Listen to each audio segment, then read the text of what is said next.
Kaya kung gusto nyo ma-achieve ang machete body ni Aljur Iniimbitahan ko po kayo lahat na mag-machete diet. at manood ng Machete.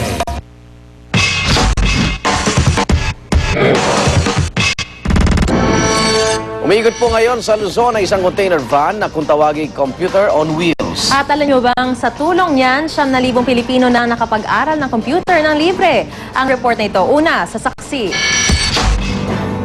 Ang ordinaryong container van na ito, computer lab pala sa loob. Ito ang computer on wheels. Nagpapalipat-lipat sa iba't ibang barangay sa Luzon kada buwan. Nagbibigay ang mini computer school na ito ng libreng training para sa kahit sinong gustong matuto sa paggamit ng computer. Sa tulong ng mga mobile teacher, libreng matututunan ng mga basic computer skills, gaya ng pagtatype ng mga dokumento tulad ng mga resume na kailangan sa paghahanap ng trabaho. Pati paggawa ng PowerPoint presentation, itinuturo rin.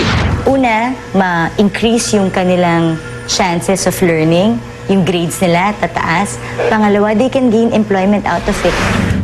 Tamang-tama naman dahil marami sa mga estudyante nito, out-of-school youth o kaya na may walang trabaho. Isang buwan pero masigla yung mga estudyante at very positive yung naging response nila sa computer education at ako yung nagpapasalamat. Dito sa Bustos, Bulacan, nakilala namin si Romeo. Naglalakad pa ng halos 30 minutos mula sa Bukiril, makapasok lang sa klase. Desidido kasi gusto kong matulungan yung sarili ko makapagtrabaho. Ang binatili namang si JJ na kick out sa eskwelahan dahil sa sobrang pagkahumaling sa online games. Computer man muli ang kaharap, iba na raw ang inaatupag.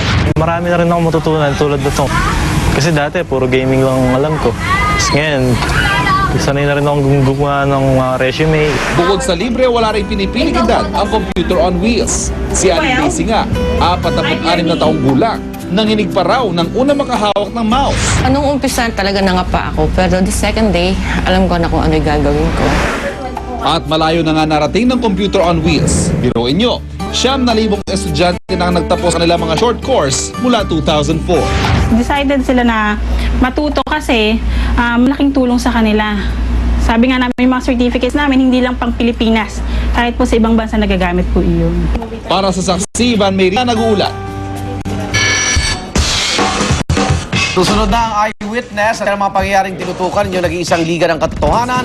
Ako naman, Arnold Clavio. At sa pamamagitan ng Uscoop, Twitter at Facebook, pwede kayong maging bahagi ng paghahatid namin ng mga balitang walang kinikilingan, walang pinoprotektahan, walang kasinungalingan, walang bahid, politika, serbisyong, totoo po lamang.